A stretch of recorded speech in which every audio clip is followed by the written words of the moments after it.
Hi everyone, welcome back to my channel. আজকে দেখেছো কত বৃষ্টি হচ্ছে, সারাদিন প্রচুর বৃষ্টি হচ্ছে কলকাতাতে।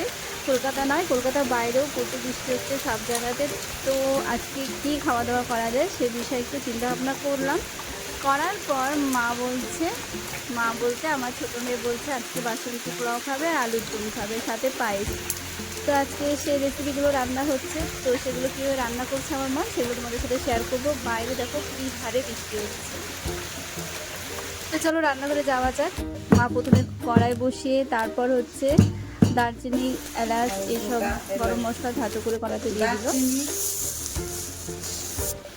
এটাতে মা দিয়েছে আদা বাটা, তারপর না চালটা ধুয়ে ঝরে রেখেছিল, তারপর এখন সে চালটা দিয়ে দিল। দারচিনি আর তেজপাতা, তারপরে এক চামচ দিয়ে এখন দিচ্ছি নুন।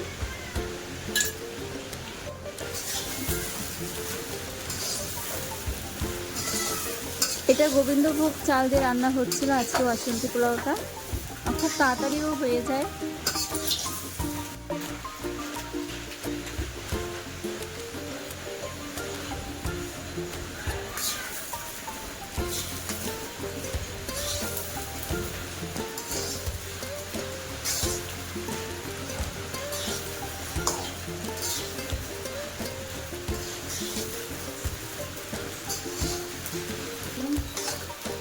এখন একটু বাসন্তী, যেহেতু বাসন্তী পোলাও ওইটার নাম, সেজন্য একটু হলুদ দিয়ে কালার করে নিতে হবে। যেন সামান্য একটু হলুদ দেওয়া হলো। এখানে চাল যতটা দিতে হবে তার ডবল দিতে হবে। তো জলের মাত্রায় আসো না, জলটা দিতে হয় গরম গরম, ঠান্ডা জল দিতে হবে না, জলটা অবশ্যই গরম করে নিতে হবে। তারপরে যখন শাক সিদ্ধ হয়ে যাবে তখন চিনিটা দিয়ে দিতে হবে।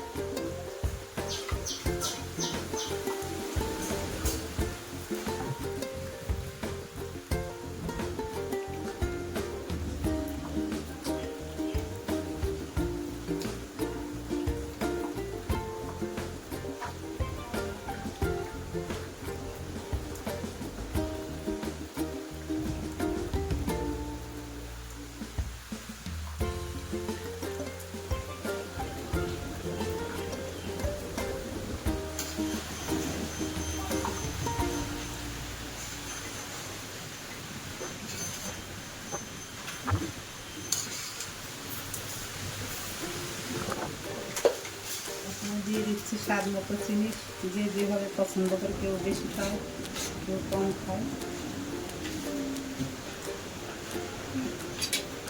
এখানে দিয়ে দিচ্ছি 1 চামচ ঘি।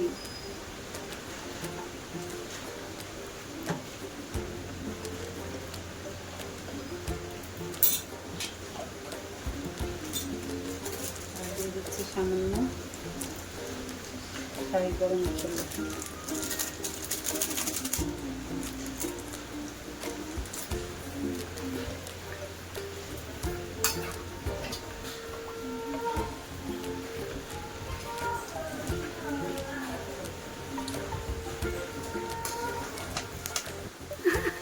তো তোমরা বুঝেই গিয়েছো কীভাবে করেছে, খুব সাধারণ কিছু উপকরণ দিয়ে হয়েছে। এটা রেডি করেছে মা, রেডি করার পরে মাকে একটু খেপানো হচ্ছিল, তাই একটু মা মুখটা ভার করে চুপচাপ দাঁড়িয়েছিল। আর এটাই খাওয়া হয়েছিল। তো এই ছিল আজকের মেনু। মেনুটা সত্যি খুব টেস্টি ছিল, খুবই পছন্দের মতন ছিল। তোমরা করে খেতে পারো, খুব কম সামান্য জিনিস দিয়ে এটা তৈরি করা যায়।